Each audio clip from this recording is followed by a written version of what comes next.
नमस्कार, आप देख रहे हैं न्यूज इंडिया पर खास कार्यक्रम। यूपी में आ रही अब दिल्ली की बारी। मैं हूं आपके साथ पूजा मोहन पांडे। पंजाब में सभी सीटों पर अकेले चुनाव लड़ने का ऐलान कर चुके दिल्ली के सीएम अरविंद केजरीवाल के भाव बदले हुए नजर आ रहे हैं और उन्होंने भी बीजेपी के खिलाफ मोर्चा खोल दिया है। केवल कांग्रेस के साथ मिलकर लोकसभा चुनाव लड़ने का ऐलान कर दिया है, बल्कि INDIA अलायंस को कमजोर कहने वाले विपक्ष का भी मुंह बंद कर दिया है। सीट शेयरिंग पर बनी बात पर अब विपक्षी एकता में शामिल नेताओं ने राहत की सांस ली है।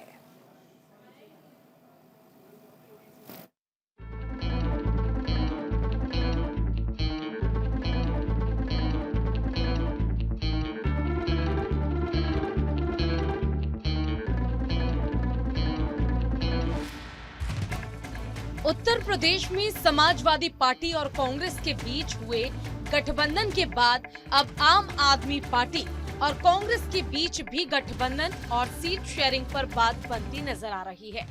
दिल्ली में लोकसभा की 7 सीटें हैं। 2019 में चुनाव में बीजेपी ने सभी 7 सीटों पर जीत हासिल करते हुए क्लीन स्वीप किया था और इस बीच इंडिया अलायंस में होकर भी पंजाब में अलग अलग चुनाव लड़ने का ऐलान आम आदमी पार्टी ने इस बार किया था, जिसके साथ ही चर्चा थी कि इंडिया अलायंस का अब कुछ नहीं हो सकता। खुद अरविंद केजरीवाल ने कहा था कि हम इंडिया अलायंस का हिस्सा तो हैं, पर सीट शेयरिंग का कोई मूड नहीं है। खास बात यह है कि ये गठबंधन सिर्फ दिल्ली तक सीमित नहीं होगा, बल्कि इस बार गुजरात, गोवा, हरियाणा और चंडीगढ़ में भी दोनों दल मिलकर चुनाव लड़ेंगे, जबकि पंजाब में दोनों दल आपसी सहमति के मुताबिक अलग अलग चुनाव लड़ेंगे। सूत्रों के मुताबिक दोनों दलों में जो सहमति बनी है, उसके मुताबिक दिल्ली में 4/3 का फॉर्मूला इस बार अपनाया जाएगा और इसी को लेकर लोकसभा चुनाव में दिल्ली के लोकसभा सीटों पर 4/3 का फॉर्मूला आम आदमी पार्टी और कांग्रेस अपनाती नजर आएगी। सीएम अरविंद केजरीवाल ने आप और कांग्रेस के बीच सिर्फ दिल्ली में गठबंधन नहीं, बल्कि अन्य राज्य जहां पर आम आदमी पार्टी का असर है, वहां पर भी 7 चुनाव लड़ने का ऐलान किया, जिसके बाद गुजरात में 2 और हरियाणा में 1 सीट आम आदमी पार्टी को देने पर कांग्रेस में सहमति बनी। गोवा, चंडीगढ़ और गुजरात को भी लेकर बड़ा ऐलान किया गया। इस बीच कांग्रेस ने भी गुजरात में भरूच और भावनगर सीट आम आदमी पार्टी को देने पर सहमति जताई। हरियाणा की भी 1 सीट आम आदमी पार्टी के हिस्से आएगी। सूत्रों के मुताबिक चंडीगढ़ सीट कांग्रेस को देने पर सहमति बन गई है। सुप्रीम कोर्ट के आदेश के बाद यहां आम आदमी पार्टी का मेयर बना है, लेकिन समझौते के मुताबिक यहां आम आदमी पार्टी कांग्रेस का समर्थन करने को तैयार हो गई है। आपने दक्षिण गोवा पर भी अपना दावा छोड़ने का फैसला लिया है। अब बस औपचारिक घोषणा का इंतजार है। अरविंद केजरीवाल ने बुधवार को ही गठबंधन जारी रहने के संकेत दिए थे। हालांकि उन्होंने ये स्वीकार किया था कि दिल्ली में सीट बंटवारे पर आप और कांग्रेस के बीच समझौता पहले ही हो जाना चाहिए था। साथ ही कहा, देखते हैं अगले 2 से 3 दिनों में क्या होता है। इसमें बहुत देर हो चुकी है, ये पहले ही हो जाना चाहिए था। लेकिन पंजाब में कांग्रेस और आप ने आपसी सहमति से कहा है कि वो बिना गठबंधन के आगामी लोकसभा चुनाव लड़ेंगे। सीएम केजरीवाल ने बताया कि पंजाब में कांग्रेस और आप ने अलग अलग चुनाव लड़ने पर सहमति जताई है। इसे लेकर कोई मतभेद नहीं है। देखिए अगले 1-2 दिन में क्या होगा सर, लेकिन सपा के साथ अनाउंस हो गया है। आपको लग रहा है कि अब तो कल जल्दी अनाउंस हो जाए तो सर क्लियर हो जाए, क्योंकि डिले हो जाए। बहुत डिले हो गया है, बहुत डिले हो गया है, जल्दी होना चाहिए। बहरहाल कई बड़े झटके लगने के बाद अब विपक्षी दलों के इंडिया गठबंधन के लिए कुछ अच्छी खबर आ रही है। बीते दिन यूपी में कांग्रेस और सपा के बीच सीट पर सहमति बन गई। वहीं देश की राजधानी दिल्ली में भी कांग्रेस का हाथ अरविंद केजरीवाल ने थाम लिया है, लेकिन इंडिया अलायंस को मजबूत करने में अभी और सहयोग की जरूरत पड़ेगी।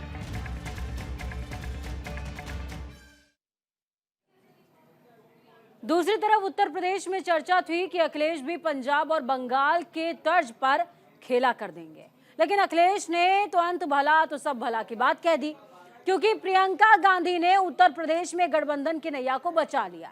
दोनों पार्टियां सीटों के पेच में फंसी हुई थी और प्रियंका ने वो फॉर्मूला दिया जिससे बात बन गई। 2017 की टूट और नाराजगी को भूलकर अखिलेश ने राहुल गांधी के साथ हाथ मिलाया और उन्हें साइकिल पर सवार कर लिया। कहां है यहां पर साथ और किस तरीके से बनी बात, देखिए।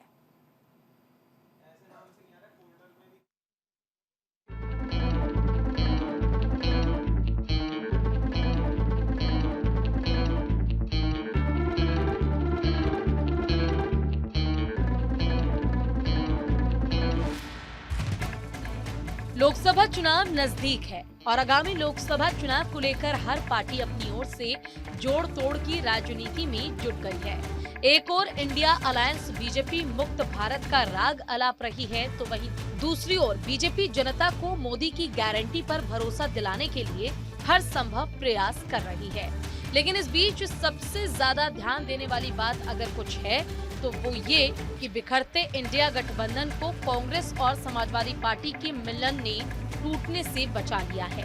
जहां बंगाल और पंजाब में शोर था कि सीट शेयरिंग पर बात नहीं बन पा रही है, वहीं एक नेता के फोन ने इस रिश्ते को बिगड़ते बिगड़ते बचा लिया और दोनों दल फाइनली आपस में जुड़ गए हैं। और अब लोकसभा चुनाव में यूपी में समाजवादी पार्टी और कांग्रेस मिलकर चुनाव लड़ेगी। और इतना ही नहीं बल्कि यूपी में सीटों पर सहमति बनने के बाद सपा अध्यक्ष अखिलेश यादव अब 25 फरवरी को आगरा में कांग्रेस नेता राहुल गांधी की भारत जोड़ो न्याय यात्रा में भी शामिल होंगे। देखो भाई, उसके लिए तो हम लोग उनका साथ दे रहे हैं और हम खुल के बात कर रहे हैं कि गवर्नमेंट उनके जो डिमांड्स है, रीजनेबल डिमांड्स, उसको मानना चाहिए। और हम खुद भी हमारे इलेक्शन मैनिफेस्टो में भी ये कहने वाले हैं कि एमएसपी ये लीगल गारंटी करना चाहिए। सभी क्रॉप्स को नहीं कर सकते, लेकिन जो एसेंशियल कमोडिटीज है वो उसको हम कर सकते हैं। ये हमारा मुद्दा है।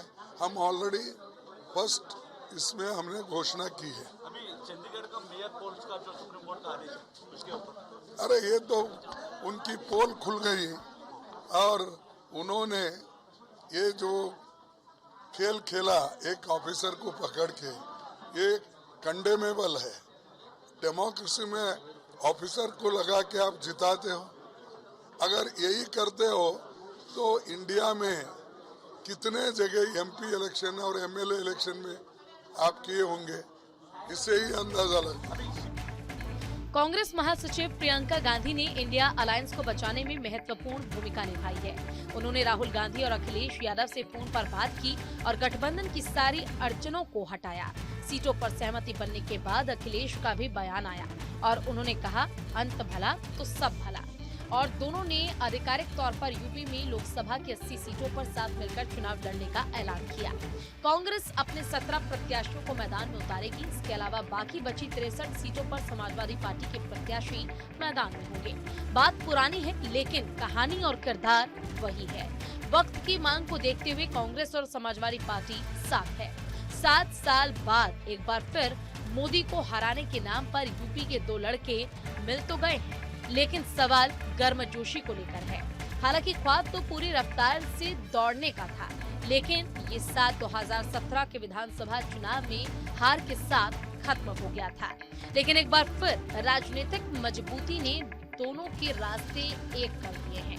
हालांकि कांग्रेस को अपनी शर्तों से पीछे हटना पड़ा और सपा को बड़े भाई के रूप में उन्हें स्वीकारना पड़ा है। यूपी में इन 17 सीटों पर लड़ेगी कांग्रेस। रायबरेली, अमेठी, कानपुर नगर, फतेहपुर सीकरी, बांसगांव, सहारनपुर, प्रयागराज, महाराजगंज, वाराणसी, अमरोहा, झांसी, बुलंदशहर, गाजियाबाद, मथुरा, सीतापुर, बाराबंकी, देवरिया।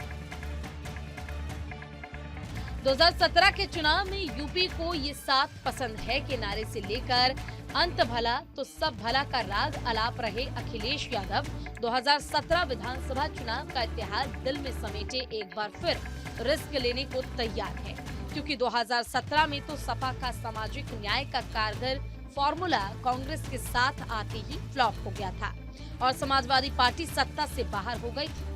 कांग्रेस की उम्मीदों को भी झटका लगा था। वोट बैंक के सियासी गणित के मोटे फॉर्मूले के आधार पर ये कयास लगाया गया था कि दोनों पार्टियों का साझा मत प्रतिशत जीत का आधार बनेगा, लेकिन हुआ उसका उल्टा और हार झेलनी पड़ी। अब देखना होगा कि अंत भला तो सब भला की नाव को ये दोनों साथ मिलकर कैसे निकालेंगे और पार लगाएंगे और साथ ही इंडिया अलायंस के सपने को साकार करेंगे। इसका प्रभाव इंडिया को जीत देगी या फिर लोकसभा चुनाव में 2017 विधानसभा चुनाव जैसा ही परिणाम मिलेगा।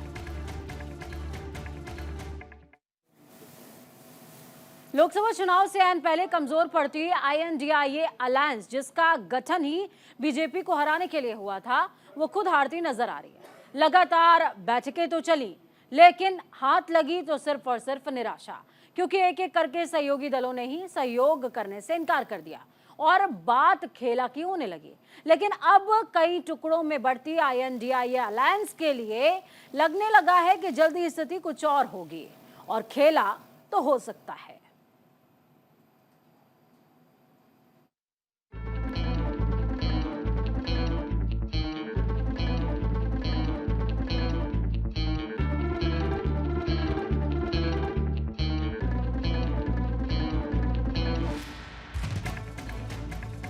लोकसभा चुनाव से पहले 5 राज्यों में हुई विधानसभा के समय विपक्षी पार्टियों ने केंद्र की बीजेपी नीत एनडीए की सरकार से मुकाबला करने के लिए इंडिया गठबंधन की शुरुआत की, जिसका मकसद एकजुट होकर एनडीए को लोकसभा चुनाव में हराना था। इस गठबंधन के सूत्रधार रहे बिहार के मुख्यमंत्री ने ही अब इस गठबंधन को छोड़ दिया है और अपनी अलग राह पकड़ ली है। अलग राह यानी वो जिसे हराने की बात कर रहे थे उसी एनडीए गठबंधन का हिस्सा बन गए नीतीश कुमार। इंडिया गठबंधन की अब नींव ही कमजोर सी लगती है, क्योंकि बिहार के साथ पश्चिम बंगाल में भी ममता बनर्जी ने अपनी अलग राह पकड़ी है, तो वहीं उत्तर प्रदेश में भी बसपा और आरएलडी ने इंडिया अलायंस से दूरी बना ली, जिसके बाद बात होने लगी कि क्या इंडिया अलायंस में शामिल तमाम पार्टियां सिर्फ चाय पर चर्चा करती हैं, उन्हें चुनाव से कोई लेना देना नहीं है, क्योंकि जनता इन्हें नकार चुकी है। ममता बनर्जी ने पश्चिम बंगाल में अकेले चुनाव लड़ने का ऐलान किया है। ऐसे में राज्य की 42 सीटों पर अकेले चुनाव लड़ने का ममता का फैसला इंडिया गठबंधन की एकजुटता पर प्रहार है और ममता और कांग्रेस की दूरी बीजेपी के लिए खुशी की बात है। बिहार की बात करें तो वहां विपक्षी इंडिया गठबंधन को नीतीश ने ही करारा झटका दिया है, जिससे विपक्षी गठबंधन कमजोर हुआ है और राज्य की लोकसभा की 40 सीटों के गुणा भाग में इसका सीधा फायदा बीजेपी को होता दिख रहा है। हालांकि लालू ने विपक्षी एकता को अब भी मजबूती से पकड़ा हुआ है। महाराष्ट्र में चुनाव आयोग ने अजीत पवार गुट को असली एनसीपी करार दिया है और इधर उद्धव ठाकरे के भी सुर बदले बदले दिखाई दे रहे हैं। ऐसे में महाराष्ट्र की 48 लोकसभा सीटों पर विपक्षी गठबंधन का गणित बिगड़ सकता है। उत्तर प्रदेश की बात करें तो राज्य में जहां बसपा की मायावती ने विपक्षी गठबंधन से दूरी बना रखी है, तो वहीं आरएलडी यानी कि जयंत चौधरी ने भी बीजेपी से हाथ मिला लिया है और 80 सीटों के लिए विपक्ष का गणित बिगड़ गया है। लेकिन बिगड़ते खेल को अखिलेश यादव ने सूझबूझ के साथ बचा लिया है और अखिलेश यादव को देखते हुए अरविंद केजरीवाल ने भी कहा कि हम इंडिया अलायंस का हिस्सा हैं और कांग्रेस के साथ मिलकर चुनाव लड़ेंगे। एक तरफ जहां रामलला की प्राण प्रतिष्ठा के कार्यक्रम से पहले पीएम मोदी दक्षिण के राज्यों में बीजेपी को मजबूत करने में लगे हैं, वहीं कांग्रेस जो अपने वजूद की लड़ाई लड़ रही है, 5 राज्यों के लिए हुए विधानसभा चुनाव में 4 राज्यों में मिली हार के बाद भी विपक्षी गठबंधन को मजबूत बनाने की हर कवायद कर रही है। कांग्रेस के नेता राहुल गांधी अपनी भारत जोड़ो न्याय यात्रा में मशगूल हैं और लोगों से मिल रहे हैं। उनके काफिले में लोगों की भीड़ भी इकट्ठा हो रही है।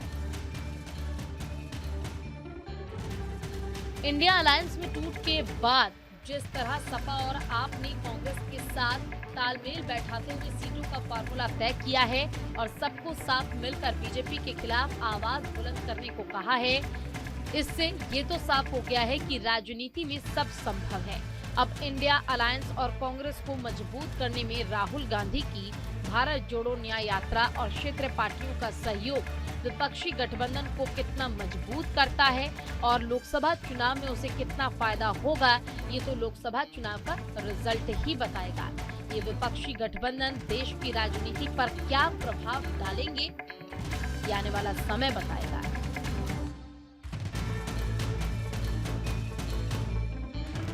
Bureau report, news India. तो INDIA गठबंधन का सवाल है कि क्या खेला हो सकता है इस बार है। उम्मीदें जताई जा रही हैं क्योंकि धीरे धीरे करके राज्य दर राज्य कहानी बदलने लगी है और माना यह भी जा रहा है कि अगर कहानी बदली तो परिणाम भी बदल सकते हैं। अब देखना यह होगा कि लोकसभा चुनाव में NDA वर्सेस INDIA हो सकता है या फिर 3 महीने पूरे होते होते 100 दिन पूरे होते होते कहानी कुछ और होगी।